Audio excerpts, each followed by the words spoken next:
Yo, what up, Kev? Man, chilling. It's been a couple weeks, man. Literally. Literally chilling. I know. How are you? Man, you been all right, man? I'm good. I'm good, man. We had the young one's birthday recently, right? Yeah, we go You from guys, Halloween. hit Disneyland It's or do basically anything like like that? Halloween right into the birthday. It's like a week of sugar. So yeah, coming down off that high. I was gonna say, dude, yeah. Yo, a question that was asked on. This is not the opening question. This is just a real quick thought. On the Mr. Sugar and Truck Life show, the question was, which candy do you steal from your kids' trick or treating stash? What's the most common one you steal? Is it stealing if they don't care? Okay, that's fine. I don't steal That's a the fair stuff question. because we like the same stuff. So if I steal it, she'll get very angry at me, and I don't need that. I don't want. All right. I don't want the smoke. But it would be You Kit don't want Kat. to deal with that? If I was a better man, I would be stealing Kit Kats from her. Fair enough. Fair enough. All right. A big ass fly just appeared out of nowhere. Okay. I'll have to deal with that in a moment. All right. So I'm going to preface the opening question, and I feel like it might be too long, but it's the show, so y'all just going to have to live with it. Mm-hmm. So it's a big ass fly. All right. I feel like every era of people our age has a point where their favorite art or medium passes them by, right? Like there's a point where you're watching movies or listening to music or whatever your favorite thing is, and it's like, this is not for me anymore, or not particularly angled towards me. All right. What was the song? Can you name a song or artist that lets you know, like, all right, it's a new era. This I'm not shading it, but this is no longer my era. Like hip hop? It could be. I mean, it's just basically whatever you want. Oh man. I mean, 6ix9ine You think for sure. stole mine? Golden era 6ix9ine. Damn. Before the snitching. Pre-snitch six before nine? before the snitching kicked in. All right, since that was going to be my answer, That was my January 6th. I'm out. that was it. You were done I'm out. at that point. Don't sign me up. Yeah, it's weird, right? I'd ask our audience, who I think is generally around our age. Generally, most people who listen to the show, I'm assuming, are relate to us from one, hip hop angle, and B, old head energy. But yeah, I think when there was a conversation about 6ix9ine being a top rapper, I think that's when I was like, and that's, listen, I kind of have to say this I'm trying not to be, it's not shade. It's just like, all right, okay, I guess it's not, I guess I'm not the voice of this anymore, right? Like, when him and Kodak Black were being discussed as like top tier MCs, I was like, all right, well, I got it from here, I guess. Like this isn't my era, yo. Oh man. I'm out. You know what I mean? Yeah. I think there was a point at which, because I think there was definitely like, for most MCs when we were coming up, there's a fast rapping or intricate rapping, and sometimes probably most of the time, I want to make sure I'm not lying to myself, but I feel like it was so intricate that sometimes, when they would do an interview, it was natural to feel like, oh, I can understand what they're saying a little better when they say it a little, someone asked them, what was that line or whatever. Like, not that they were Winston Churchill or anything like that, but it's like, speaking the King's English or anything, but I could just understand them speaking better than when they were rapping, because they were rapping with intensity. Now, there definitely came a time when I was like, I hear these cats talking, I'm like, and some of it is a Southern thing, I think, as well, but I'm like, I don't know what you're saying anymore. Period. But when you rap, I can kind of make out a couple words, but I mean, the easy answer is to say when people started using Lil in front of their name, that's when I was like, that would be fair. That would be fair. That's the low hanging fruit answer, though. That doesn't give. That's like, too easy. That's lazy. That's way too easy. That's lazy. Because lazy old head energy. That's definitely lazy. Listen, I think it might have started with me for like Young Jeezy. I mean, I get it, but I don't get it. And a lot of people our age get it. Like they get Young Jeezy. You know what I'm saying? I didn't, and now it's not a Nelly thing for me. Like I can hear, okay, that's dope. You know what I mean? But I also still didn't kind of get it. It was like I like Jeezy, but I never understood the mass like not all of you guys are selling that much coke to be that excited about this dude. It's like you have to be moving a lot of weight to be that as excited as you are about hearing him talking about selling drugs. It's like if you're a really, really great shoe salesman, I could see you getting up on your feet and giving somebody a standing ovation at the annual shoe salesman convention in Vegas or whatever, right? Like I get that, but you are a very elite shoe salesman. You are not the shoe salesman of the year of cocaine. Not at all. You're not going to the convention. We could throw that out there about like, again, our era, like Too Short or all of the pimp raps. I was like, y'all are really hype about this. Like y'all match that energy, fam. Like you don't. I just saw y'all get dissed at the bar 7 straight times. Like you are not Too Short. You know what I mean? Like you got dissed at the bar and ended up so drunk that when you got home, you had to knock on your mom's window to open up the door because you still live with her. For real. It's a whole different conversation. But it's all good. All right. Wait, what was I going to say though? The thing that killed me though, and it still kills me a little bit, even though I totally acknowledge his reign that continues. But when they talk about your favorite rapper's favorite rapper, I hate that phrase or that marketing whatever as a marketing phrase. Sure.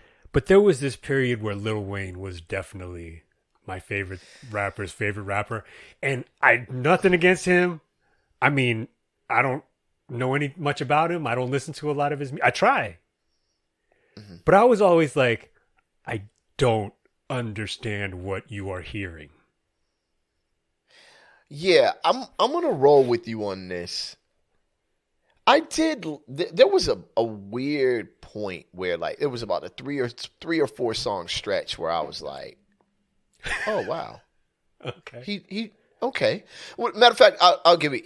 There's a thing. Hip hop has this moment for a lot of non-dope rappers, right? Usually towards the end of our era, that was when that rapper linked up with Premier, right? And you'd be like, oh, okay, that dude that I didn't really think can rap can actually rap, right? For Lil Wayne, that was Hollywood Divorce. Okay. His verse on Hollywood Divorce with Andre 3000 and that was like, all right, okay. You be rapping when you feel like it. But I'm with you. I think the rest of it, I still didn't all the way get it. I kind of got the Amili joint. I was like, all right, I get that. But the rest of them, I was like, all right, why are we selling this as a GOAT? Like, nah. I will also grant that it was probably that at that point in time, he was so prolific that I was just not listening to all of anybody's music. let alone someone who I didn't particularly think I cared for. So it wasn't like when Cube came out, he listened to he could rap into a paper bag, and I'd probably try and get a bootleg of it or whatever just to hear it. You know what I'm saying? Anything he said, I was on. So he could put everything in context. So that's a little bit of it. I mean, it's like Nicki Minaj on Monster or whatever that Kanye record was. I mean, she legitimately murdered that record. She was rapping, but chick was flowing. It brings about a different conversation before we get to the other side. Like, I've had this conversation with people about legend by volume versus legend by quality. Yeah. You know what I mean?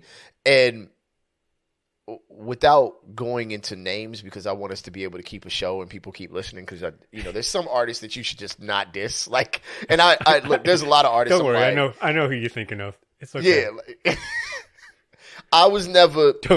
Don't bring out all our enemies. Thank you. Thanks, Gav.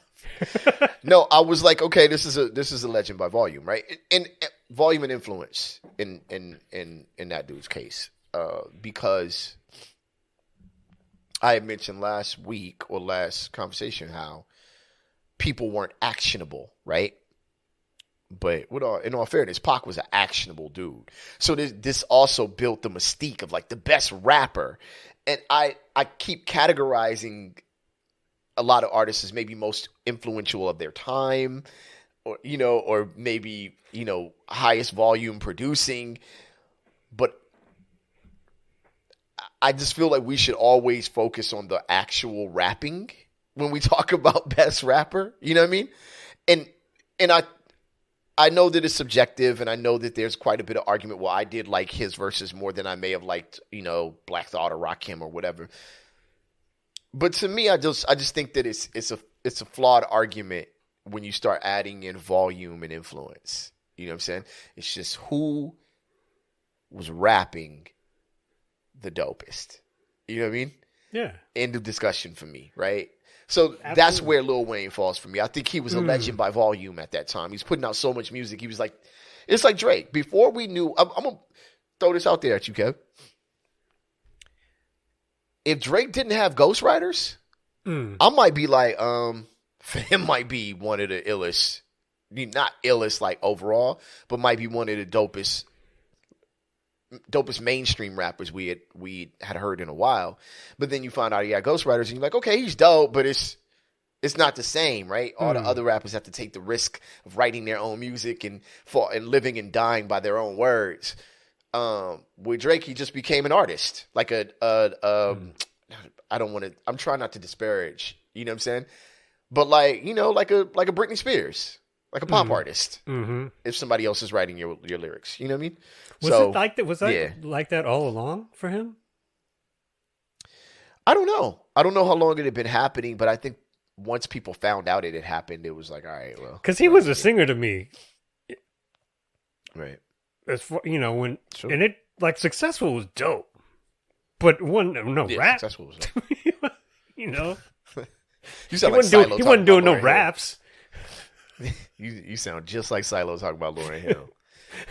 She wasn't rapping on that record track. I'm like, yo, she rapped, man. She was rhyming. Nah, maybe that one song. I'm like, come on, man. Like, let her have that record, yo. She didn't do no raps. No, we would be on this subject forever. I guess that's part of what Rap Sucks Radio is about, is talking about this stuff. But let's get to the Who would other have known? side. Who would have known that years later, as a capstone on his career, he'd be making fun of a lady getting shot? Who would have predicted that the trajectory would lead to that pinnacle? A lot of people on Facebook would have, apparently. The knew it all alongs came they was all out, boy. I knew he was a fuck boy that would do something like that. It's like, dude, you didn't know. I mean, it fits your narrative perfectly. I get it. You know what I hated? Because at first I was like, I just don't have time to listen to this. Then I realized I was one of the few people who, like, of the old head energy. I was like, when 21 came out, I was like, I liked his record. I didn't love his record, but I was like, all right, I can listen to this another time. And by all accounts, the people who said no, they didn't like him, were not alone. So I was like, all right. They two of them did a record together, whatever. So then I saw that stuff. I was like, wow, that's kind of a weird thing for him to do. Like, why would he do that, right? Isn't he supposed to be for the ladies and all that? Like, what's up with that? Lost it. Some people want to get out of fame really badly. I guess so. So I listened to it, and then, but the hilarious thing, and I made myself laugh out loud while I was listening to that record, because I literally, the beat came on, and I was like, oh shit, this is dope. I like this beat. I was like, I know what beat this is. I know what song this is.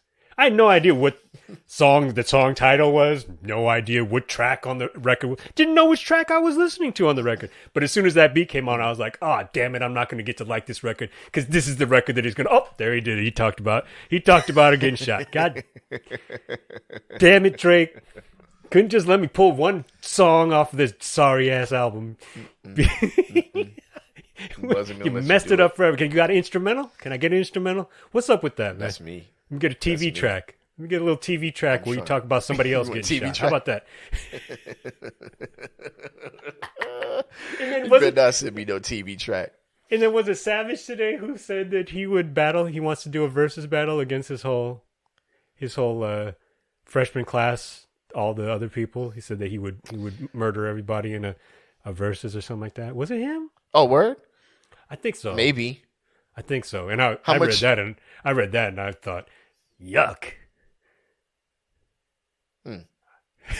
I just think, did they have to pay the same amount to battle each other as they had to pay to be in the freshman class? Oh, sorry.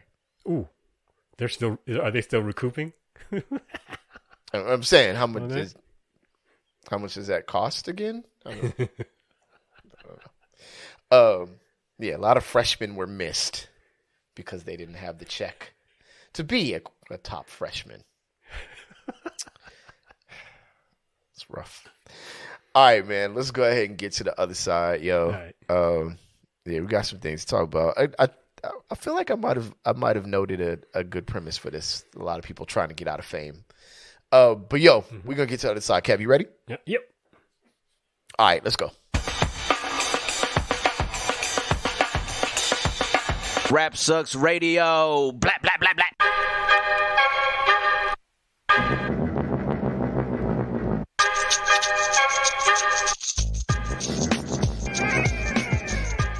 What up, y'all? You are live on Rap Sucks Radio with your homeboy Track Life and your fam, Kev Sakota. I like my earth fat, not flat.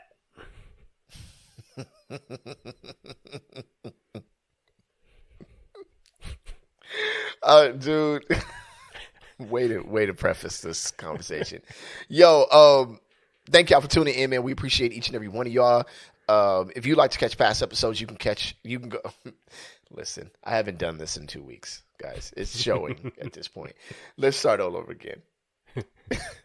Thank y'all for tuning in. We appreciate each and every one of y'all. If you would like to catch past episodes of our show, you can go to Rap Sucks Radio at any of your favorite podcasting platforms. And if you'd like to catch us on TV, then go to BTSN, that's Behind the Scenes Network. Download the app or channel on your Roku or any of your Amazon Fire devices. Click on the app or channel. We are right there, BTSN, Behind the Scenes Network. We want in. And you can also follow us on Instagram, Rap Sucks Radio, or Facebook. That's facebook.com/RSR podcast. Word up. All right, so I was very much one to refrain from talking about Kanye West, which led to us talking about Kanye West for 3 straight shows. That was awesome. So, good job. So as much as I tried, right, I'm sure people would listen to the show like, dude, you stupid. You ended up talking about him anyway. And it was like during the break and then during the end. And I'm still talking about him. Like, I ain't going to talk about him, but I'm talking about him, right? So. So to avoid that, same predicament. Right. So in order to avoid a situation where I end up talking about a person for 2 or 3 weeks, we're just going to talk about Kyrie Irving right now. We'll get it out of the way, and then we won't have to talk about him for the rest of this time, no matter what else happens. All right? When I saw you put this on the schedule, I was like, I was gonna text you like, I don't need like another 3.5 hours, so I can watch this movie, read the book. All and not right, talk well, about check this this for out. another 3.5 hours. So I'll call this. I've titled this episode "The Kyrie Conundrum," right? But my angle on this is the Kyrie topic number one title is Kyrie hot takes gotta chill, Kev. I'm more or less kind of tired of the hot takes on the situation, right? But reason why is the Nets give Kyrie Irving 6 requirements to fulfill before he can return from suspension per a report. This is based on CBS, but you can go to anywhere on the internet and get it at this point. Players involved with Kyrie Irving. I didn't really care to list everyone involved. But I'll give a brief background of how we got here, but this article is based on where we are now. All right, Kev? After several days of calls for the Brooklyn Nets to suspend Kyrie Irving for promoting a film filled with anti-Semitic tropes on his social media accounts, the franchise went through with it on Thursday, suspending the All-Star guard for a minimum of 5 games without pay. This came after giving Irving several attempts to apologize for promoting the film and disavow anti-Semitism, as well as NBA Commissioner Adam Silver issuing a public statement expressing his deep disappointment. Now, Kev, before we continue on, I would like to note that this is actually the most important part. That it came after giving Irving several attempts to apologize for promoting the film and disavow anti-Semitism, right? So it's not like action happened, suspension happened. There was like a fair amount of time in between this, right? So in order to be reinstated by the team, Irving must fulfill 6 requirements, according to the media. He must apologize and condemn the film he promoted. He must make a $500,000 donation to anti-hate causes. He must complete sensitivity training. He must complete anti-Semitism training. They spelled that wrong.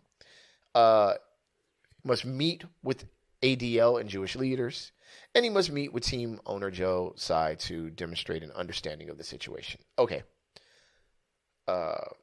People felt it took too long, blah, blah, blah, blah, blah, blah, blah. I'm not going to read anymore. So of the list of things, before I pass it over to you, Kev, the making the $500,000 donation, he was already on his way to doing. Right. The meeting with ADL and Jewish leaders, he actually was already on his way to doing. The sensitivity training and anti-Semitism training were things that a player named Myers Leonard had to do last season when he was recording himself live playing a video game, and he used a anti-Semitic slur. So that's not odd, okay? So those 4 things, really quickly, I wanted to note. Meeting with the team owner to demonstrate an understanding of the situation also seems like a realistic thing, right? And then apologizing and condemning the film does also seem like it doesn't seem like a reach, right? Because he did apologize already. Too late, I understand. But he hasn't condemned the film. So I say that to say, before I hand it over to you, I say that to say these are not a harsh request, and B, things that haven't been done before, or things he wasn't already on his way to do or hasn't already done himself, right? So it's not as though they're asking him to deliver the world here. The only thing that I believe probably remains a pretty hard sticking point for Kyrie would be condemning the film altogether. Which I'm not sure if he did in his apology to begin with, but that's my lack of information. So I apologize to the audience for not having that information. Anyway, Kev, bounce pass to you, bro. I mean,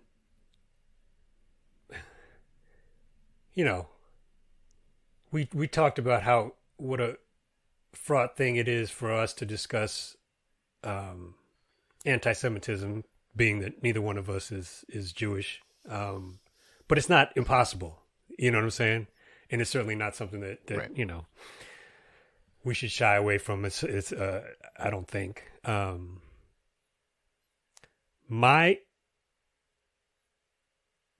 what I can tell, obviously I'm not going to watch the film. I haven't read the book. I'm not planning to. It seems like to call it problematic is about the understatement of the year. And obviously people were legitimately just hurt, or at the very least disheartened to hear him or to see him promote the movie. So he has a lot to answer for, and like you said, that's the thing. When I thought that he did those things before this list even came out. I thought he had already, like he pretty much done those, a few of those things. And none of this is a checklist or anything like that he does this and then everything's okay again. It is what it is, just like everything else is. Partially, a decision made by a group of people running a business.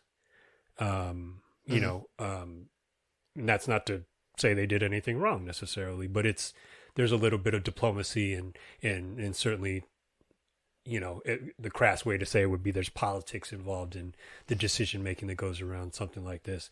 So he has a personal culpability. He's a grown man. He's said things before that I think have caused him some grief. And we've talked about it.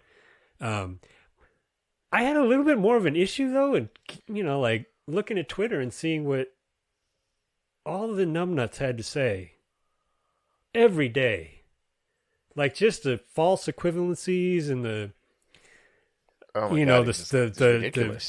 the insanely hypocritical and unqualified scholarship that was being claimed or purported to be claimed by people who we're just talking about Kanye or whatever in some kind of way. It's like, that's the kind of thing that I'm like, and in some ways they're connected because when he does something, it can make silly people say silly things, and it just becomes that. It's the classic. It's the echo. That's the Twitter echo chamber at its worst. You know what I'm saying? Mm-hmm. And I'm not quite as invested in this, not having to do with the anti-Semitism and religious discrimination of it, but just because I'm not watching a lot of basketball. I'm not in the fandom world of any particular player or team, right? I mean, not that hate is anything that anybody should ignore because they're not involved, but I really thought that Asians were going to be able to kind of sit this one out, and then I realized that.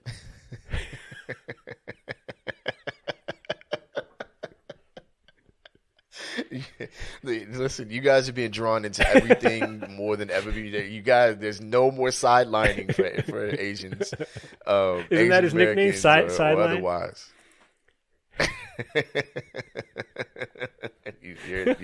You're in this one, bro. Oh man! But I'm gonna. You know what? Let me hand it back to you because then I want to run down all the different groups of idiots that I saw online, aside from Kyrie. Okay. Yeah. Well, we only have another 30 minutes of the show, so I'm not sure if you're gonna make it through all the idiots because I have quite a few. So I'm trying before the show. I was trying to organize my thoughts around this, right? Because it's one of those things where I listen back to our show. I'll listen to every episode at some point, and I always find myself being like, "Yo, Traxy, you need to know what you're talking about before you start talking. Have a direction, right?" Mm-hmm. But I fail to find a direction in this because the angles keep changing for me personally. Okay. One, the basketball world's not affected by this. I'm talking as a fanship. There's a lot going on. A lot of teams that weren't supposed to be good are good. A lot of teams that were supposed to be good are not good. It's what I'm saying. So as far as the game itself, this isn't one of those distractions that's affecting the NBA overall. It might be affecting the Nets. I'm sure it is. And their fan base, but the overall belief and connection in the NBA is largely unaffected. Is that fair or not? I don't know. But I'd imagine if there were more Jewish players, it would likely be a thing, right? But players haven't really stepped up to speak on behalf of Kyrie. Interviewers don't seem to be asking those players questions concerning this. It just seems as though the focus is remaining on him, which is kind of unprecedented, in my opinion, right? Like that's unusual for sports.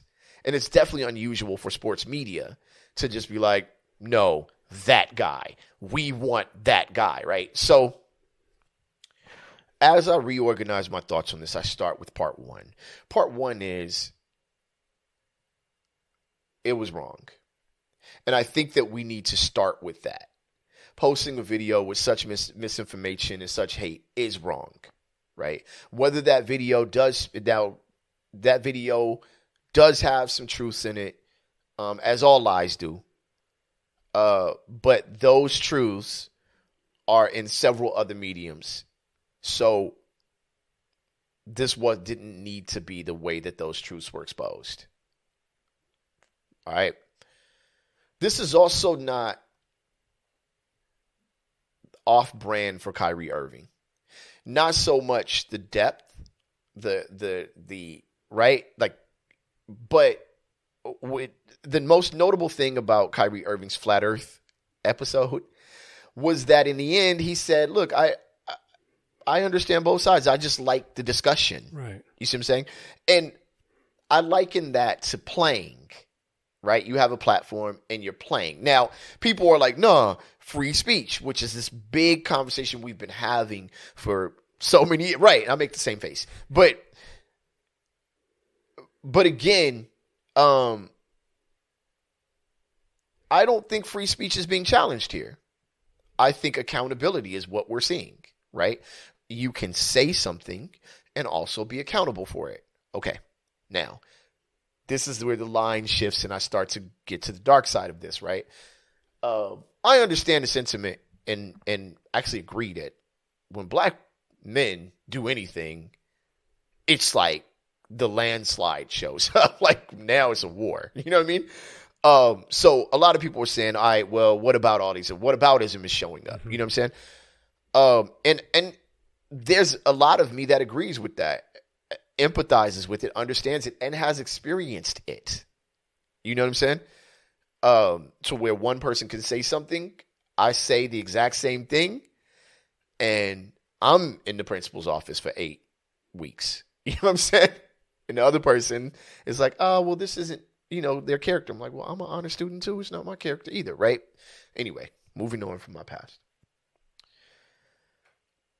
I'm not sure where the punishment should end, but I think we're getting close to the point where it's like, okay, that's enough. You know what I mean? Like I just to the point now where I'm starting to cross the line.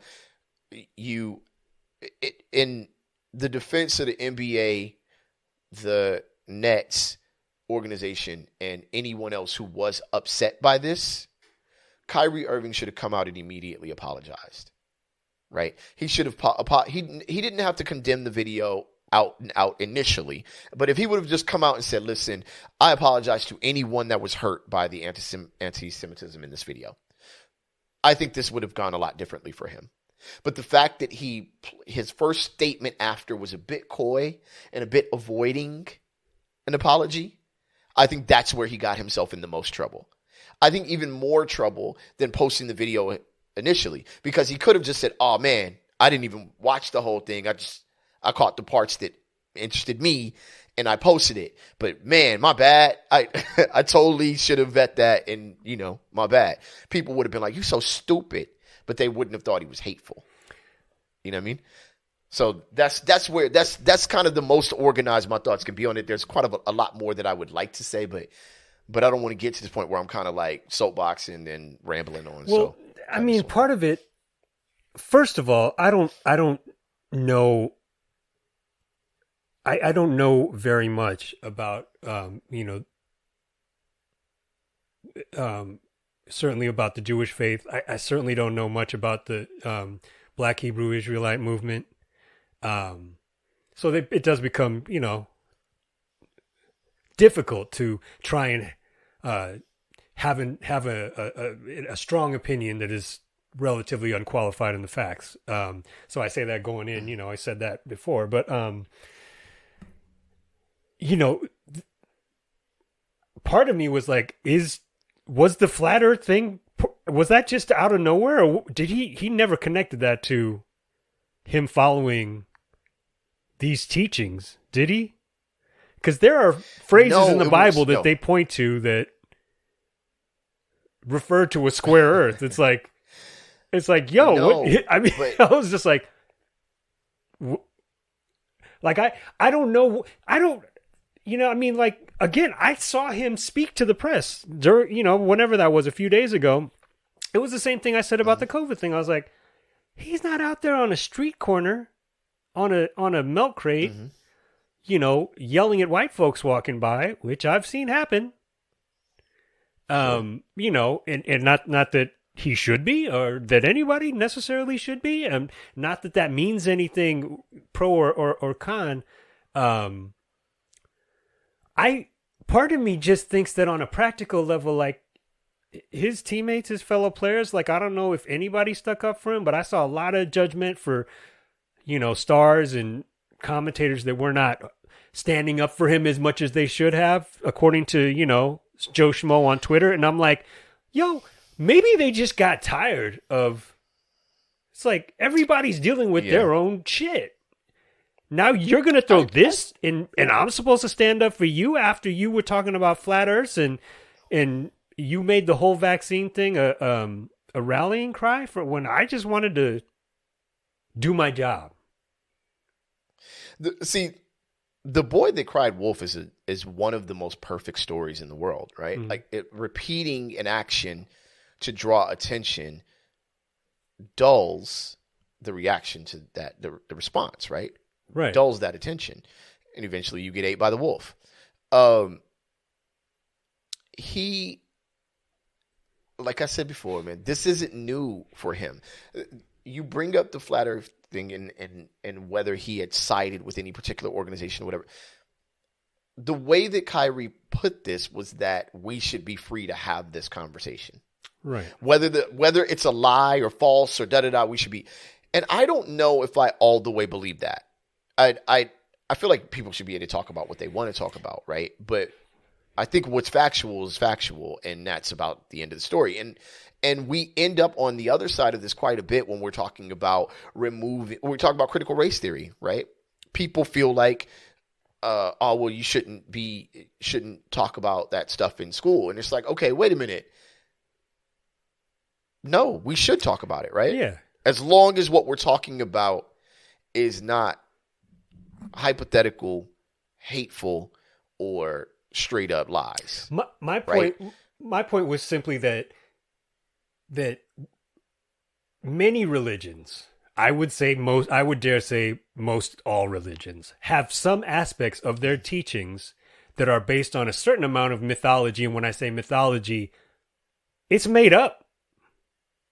There's no factual proof for that one thing that you believe in, if not those many things that you believe in. So if and I'm not saying that flat Earth is a central tenet of any particular religion, but it's like, when that mythology ends up getting challenged and then the defense is, well, that's part of my religious beliefs, then all of a sudden it's hands off, which is kind of the reason why I'm not a super religious person. Go do whatever you want to do. If that makes you feel good and makes you work harder to hopefully be a good person, great. Sure. If you claim religion and then that makes you say things that end up hurting people or making other people who believe you and follow your word hurt people, then that's a problem. And that's sort of what we start to get into with athletes and celebrities and people doing things that are just asking questions. It's like, well, you are, but some of your idiot followers think they have the answers, and that's when it becomes a problem. You know what I mean? Mm-hmm. It's like, and so, I mean, the free speech argument was nonsense. Like, I thought America was about free speech. It is. You live here. Have you not been paying attention? Have you not, by and large, have you not been paying attention to the things that all these people were saying about you and people who look like you? He still has free speech. He will always have free speech. If he actually does retire, he will always have free speech here. He just might not have as big of a platform upon which to utilize that, to exercise that right. Sure. And yes, and you're not, and nail on the head, right? We have this conversation. I kind of feel like this right here is what Rap Sucks Radio is about, right?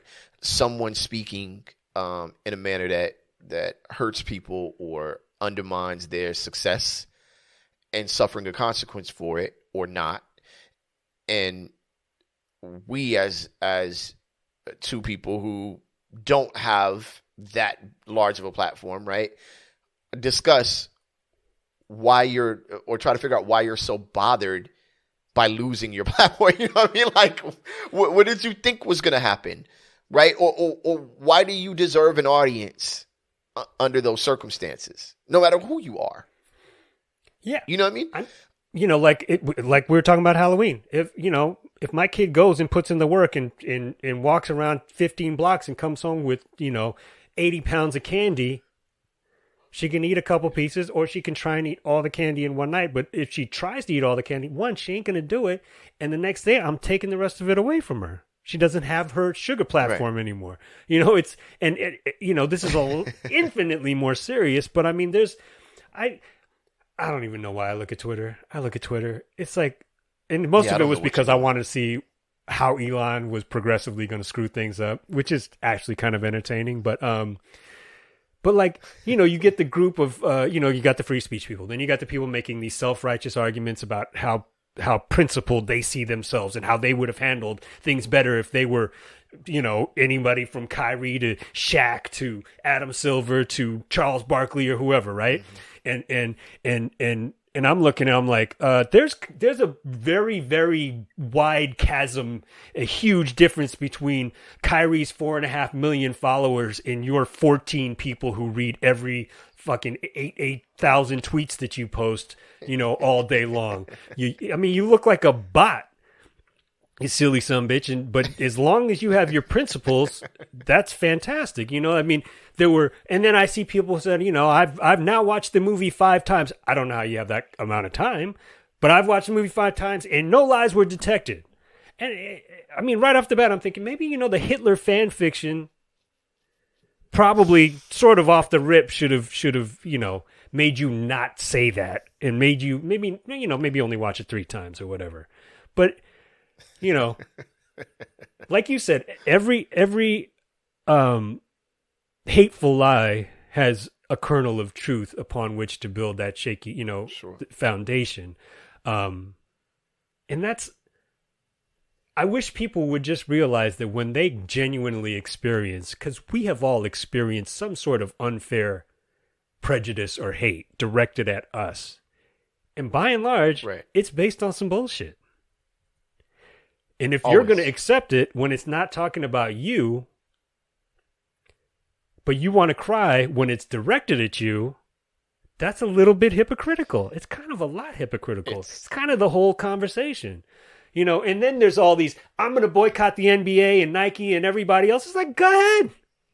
I saw you idiots. Yeah. You guys were going to quit the NFL forever for Cap, right? And then half a season later, you redshirted for half a season as the semi-pro Monday morning QB. Half a season later, you were right back there on the field, weren't you? You hypocritical ass. Come on. Yo, yeah. That's why I don't do that. I don't ever say I'm about to boycott nothing. Because, I don't know, man. There's 14 players on 30 different teams. One player and their actions are not going to affect my view of the rest of those players. And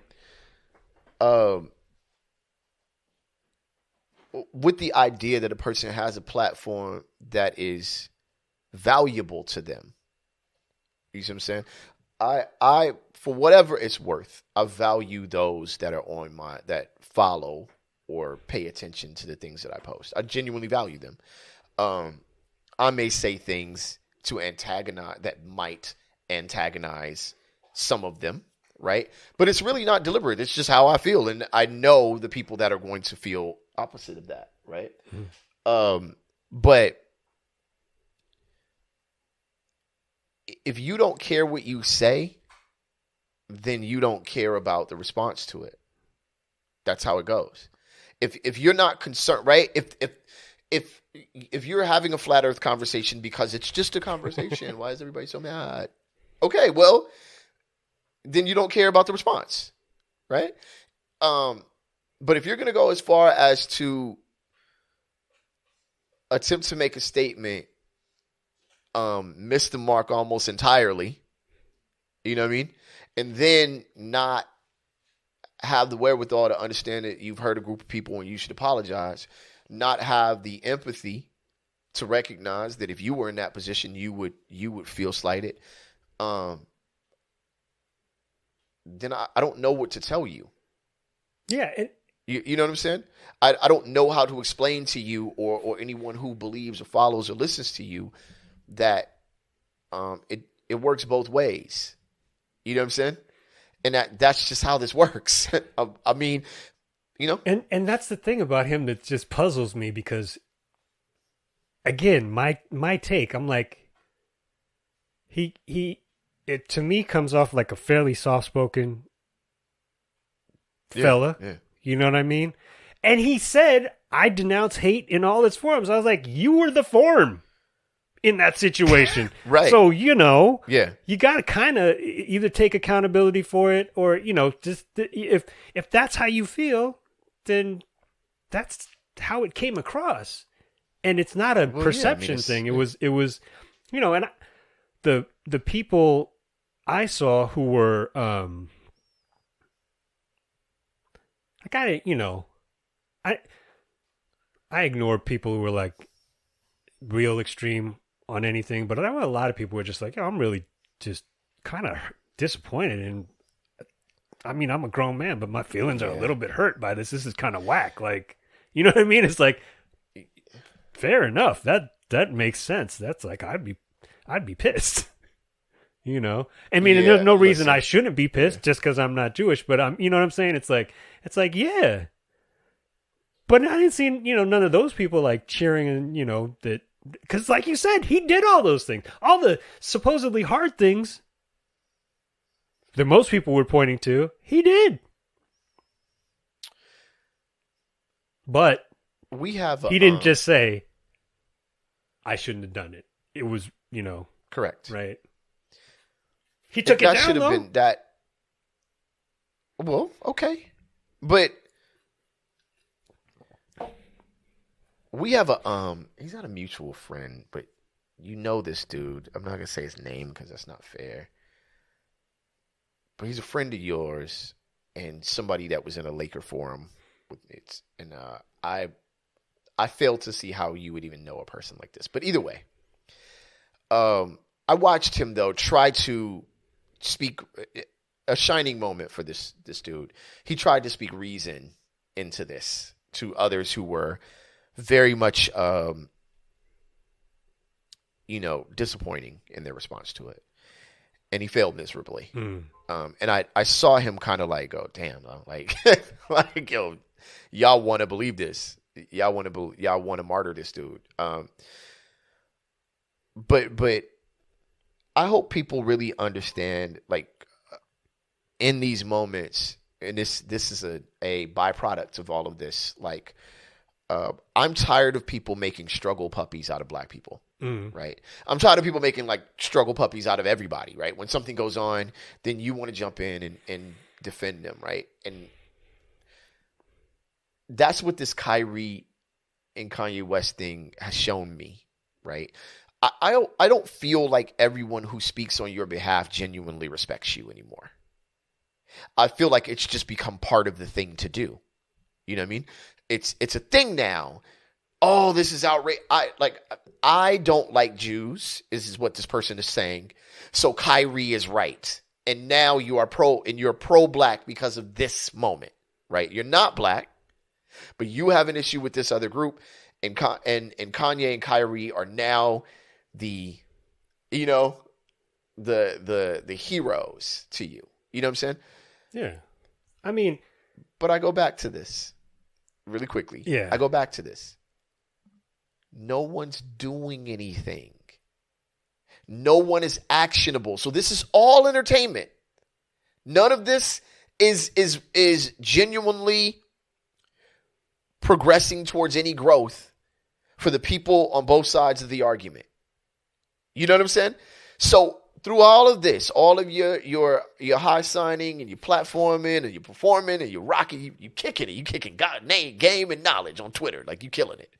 But it's all entertainment. It's all black suffering in the end. Mm-hmm. Not all, but in this case, it's a black person suffering consequences and you finding some form of entertainment in it. And that's what I see. I don't see a person who genuinely respects the culture and respects the needs, growths and hopes of black Americans. I see a person who's entertained by this all from a different angle. And that's the other part that pisses me off about this. Yeah, I mean, you know, because and a lot of it is social media. You know, there was this entire history of the world up until a couple decades ago where stupidity, if you want to call it stupidity, could be allowed to suffer in silence.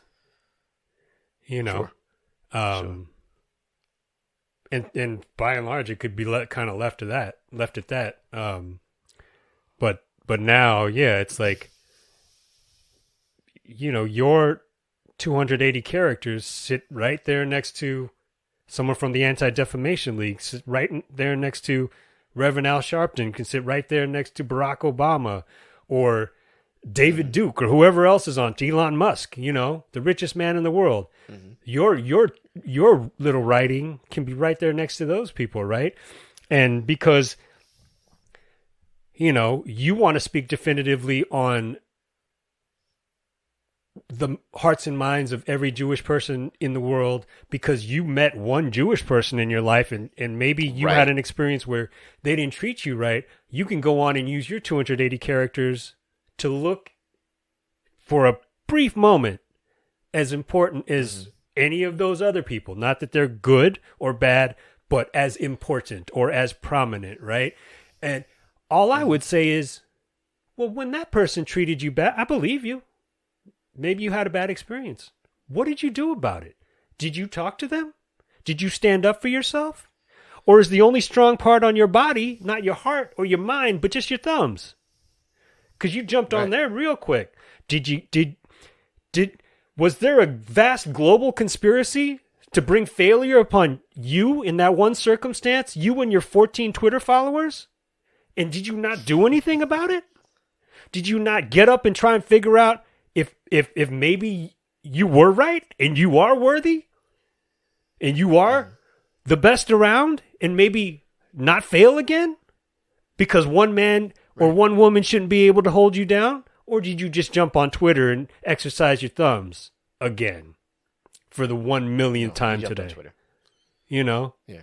So that gets a little bit tired. I'm like, yo, I'm not part of the Anti-Defamation League. I'm not part of the National Action Network or the NAACP. I'm not working hard to defeat hate in all its forms, whether religious, racial, ethnic, sexual orientation, or anything like that. But I see people who are, and I see people like you who are just very angry and disappointed in yourself, probably. Right. And if that's the case, I don't need your 280 characters all that much. You know? Right. But yeah, man, it was really just like, all right, you know. Yeah, I think the outcry is always the worst. Especially and I would say, as we close this out, Rap Sucks Radio is a representation of two adult men who were raised on hip hop, right? And it was uniquely, I've said this before on the show, we're part of a unique generation that was educated and often sometimes miseducated by hip hop, right? It was a proving ground for a lot of our life theories growing up as young men, and we took some things all the way into adulthood and raised our kids on some of the principles we learned in hip hop music. And others we cast aside because they were more for youth than they were for adulthood. I find a lot of people didn't cast aside a lot. A lot of my peers didn't cast aside, right? They kept more of the stuff that wasn't really, this is not necessary for adulthood, right? And to me, that's an unfortunate loss. In what I would call a hip hop education, for you to not know what to throw away is unfortunate. It's unfortunate. It's a bit terrifying, but it's more unfortunate. And I'd like to hope that as we move on, we attempt to unify as a people. We attempt to understand each other's differences as opposed to wipe them away for our own comfort, and all of those things that those Band-Aid reactions that don't accomplish much, like the I don't see color type reactions. As we grow beyond those things and we get to the next level of true unity and true understanding, I hope that as adults we start to cast aside some of the foolishness that we learned in our youth. And some of that is simply to replace hate with hate, to replace dislike with dislike. They don't like us, we don't like them, right? As opposed to just understanding that the they can be us if we're the ones that are going to say and spread hateful things. Yeah. Then that they becomes us. You know what I'm saying? And to me, it's a total loss if you can't see it that way. And it's not my way. It's the right way to move forward. You know what I mean? At some point, we have to progress. And what I find in the Kyrie Irving and Kanye West free speech arguments, even the Elon Musk free speech arguments, right, are, all right, cool. We don't want to progress intellectually. We want to be like, you said the earth was round. I said that it was flat. We both said something. So what we both said matters. And even if there's proof, if there's enough information to disprove what I'm saying, the fact that I'm saying it has value, right? So we've devalued facts, and we continue to devalue facts in the name of punching back at the people that we feel like are punching us. Mm-hmm. And that's just not the to me, that's not an edifying or that doesn't edify or help any growth whatsoever. That's my final thought on that. Yeah, I agree. And I think I referred or made mention of this last time we talked about him, and I think we were talking about Kanye as well. But him, Elon, even it's like these are guys that we got to realize also, and this is not an excuse. This is just a fact. A lot of our celebrities are very young in the grand scheme of things. Sure. These guys have at least half of their life, God willing, no matter what God you believe in, God willing, they have another half of their life ahead of them, Mm-hmm. And the very mechanisms that have created their celebrity status, especially in Hollywood, have a long canon, a canon that is bigger than Star Wars, Star Trek, Marvel, and DC combined. Throw in Harry Potter and Lord of the Rings. They have a long canon of loving stories of old white men and women who have become the hero of their own story by living 80 years of hate and discovering love in the last 5 minutes of the movie. Right. And I hope that there is a little bit of, hey man, I think I understand why you thought it was okay to do it. Right. But this is like the third or fourth time you've done something that I find a little silly. And this is why. Right. But I'm not going to say that on SportsCenter. And I'm not going to say that to the New York Times. And I'm not going to say that to CBS News. I'm saying it to you. And these are all the reasons why. So next time Right. you grab the phone, maybe just put it down. Go talk to somebody. First. There's an idea that his peers have turned their backs on him. And I commend them for likely talking to him personally and not making a performance of it in the media. Yeah, that's the thing. We don't know, right? There's no space for it. I don't see the value in them trying to get his back and basically giving more fodder to the flame to discuss it, right? Like they're probably if they're doing what I think they're doing, and I'm pretty sure they're doing this. These conversations are all being had personally, and if there is a game plan that any of them are involved in, which I don't think is entirely likely, it's all going to happen behind closed doors, and we're not going to, include every other player in this to publicize it. It's just, brother, you okay?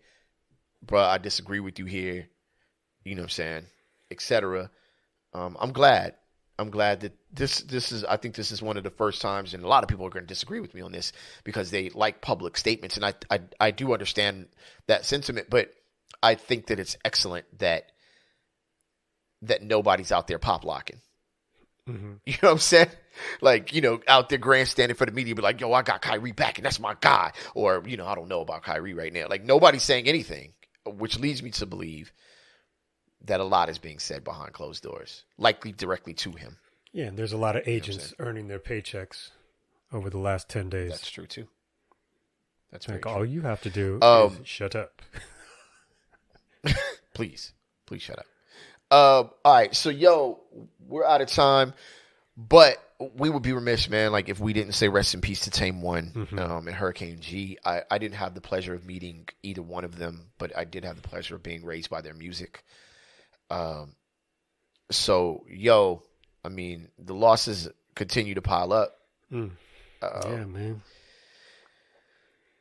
And, you hate to say things like too young or whatever, because who are you to put an expiration date or a extension date on life, period. But definitely two big losses in the archives of hip hop music, and huge losses in my opinion. Yeah, for sure, man. I didn't know Hurricane G at all. She did a dope drop for us, though, that if the energy ever got low on the radio show, I'd throw that drop on. It would wake your ass up for sure. And then but Tame was one of the first big artists to come by. I mean, it's sad because probably one of the very first major label signed artists who came by the station was Big L. And it was a number of years later that I think, it felt like a number of years later, but a bit later that Tame and L came by.